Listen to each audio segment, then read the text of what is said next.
JSP Venkatesh की क़यादत में LRS को मनसूख करने का मुतालबा करते हुए दफ्तर कमिश्नर इंस्पेक्टर जनरल बराए रजिस्ट्रेशन व स्टैम्प्स पर एहतजाजी धरना मुनज़्ज़म करते हुए अहम नुकात पर मुश्तमिल मेमोरेंडम हवाले किया गया।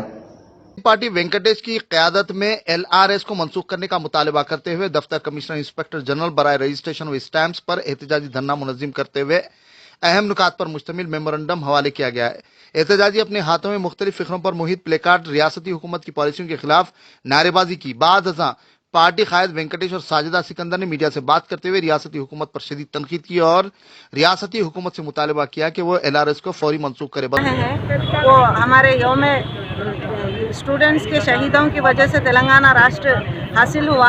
हासिल होने के बाद हम ये खुशी में थे कि हमारे को तेलंगाना स्टेट आ गया और हम खुश नसीब हैं समझे थे। मगर आंध्र प्रदेश गवर्नमेंट में हम कितना खुशहाल थे, हमारे को कोई चीज़ की तकलीफ नहीं थी। खाली उन लोगों को गालियाँ दिए तो भी हमारा काम हो जाता था, वैसा हो गया था। हमारा कुत्ता गुडविल था।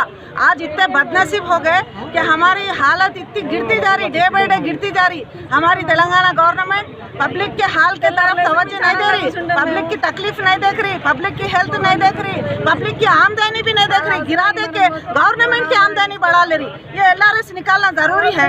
ये एलआरएस पब्लिक कुछ भी कर लेना है तो गवर्नमेंट से परमिशन लेना। गवर्नमेंट बोले सो खातिर खाना, गवर्नमेंट बोले तेलंगाना गवर्नमेंट बोले खातिर सोना, बोले तो ये गलत बात है। हम लोग जेलों को इसलिए गए थे, वहाँ चिप्पा कूड़ खा के जेलों में सड़के 150 केसन डालने के ऊपर रोडों पर सो के बैठे तो आई तेलंगाना बाप की जागीर है। तेलंगाना पूरा उद्यम लीडरों की 2015లో నవంబర్ 2వ తారీఖు కూడా 151 జీవో తీసుకొచ్చింది।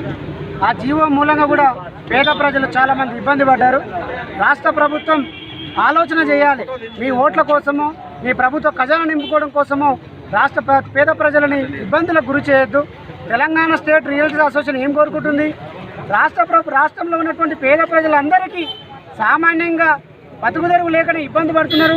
కోవిడ్ దృష్ట్యా పెట్టుకొని ఒకవైపు బతుకుదెరువు లేదు, తినడానికి తిండి లేదు, బతకడానికి ఉపాధి లేక ఎంతోమంది పట్టణం వదిలి పల్లెలు వెళ్తున్నారు। వాళ్ళ పరిస్థితి అగమ్య గోచరంగా ఉన్నది।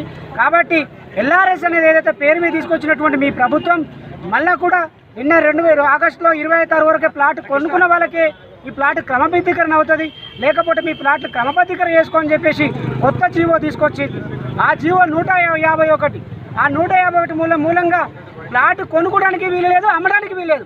కంప్లీట్గా తెలంగాణ రాష్ట్ర స్టాంపు రిజిస్ట్రేషన్ కమిషన్ కార్యాలయం ఒక జీవోను పాస్ చేసి రాష్ట్రంలో ఉన్న అన్ని జిల్లాలో మీరు ఇమీడియట్లీ రిజిస్ట్రేషన్ బంద్ చేయని చెప్పేసి కార్యాలయకు మెమో జారీ చేశారు। ఇది చాలా బాధాకరం। కాబట్టి మీరు ఆలోచన చేయండి, మీ యొక్క ప్రభుత్వము ఖజానా నింపుకోవడం కోసం పేద ప్రజలను నడ్డి పెంచడము ప్రభుత్వం చేసిన దుశ్చర్య। ఈ దుశ్చర్యను తిప్పికొట్టడం కోసమే ఇవాళ తెలంగాణ స్టేట్ రియల్టీ అసోసియేషన్ రాష్ట్ర వ్యాప్తంగా కదిలి వచ్చింది ఇక్కడికి। మీ ప్రభుత్వానికి బుద్ధి చెప్పడం కోసమే ఇవాళ పేద ప్రజలు, మధ్యతరగతి ప్రజలు, 85% ప్రజలు 1 ప్లాట్ 2 ప్లాట్లు 3 ప్లాట్లు కొనుక్కొని అమ్మకాలు చేస్తున్నారు। వాళ్ళకు ఉపాధి లేకనే ఏదో ఒక రంగంలో పనిచేస్తున్నారు। దాదాపు ఇలా హైదరాబాద్ కేంద్రంగా 50-100 కిలోమీటర్ దూరంలో 100 గజాలు 50 గజాలు కొనుక్కుంటూ వాళ్ళు బతుకుదెరువు కోసం వాళ్ళు కొనుక్కుంటుంటే మీరు ఇలా ఎల్ఆర్ఎస్ పేరు మీద డబ్బులు కడితేనే ఎల్ఆర్ఎస్ తీసుకొని రిజిస్ట్రేషన్ చేసుకోండి, లేకపోతే లేదని చెప్పడం చాలా బాధాకరం।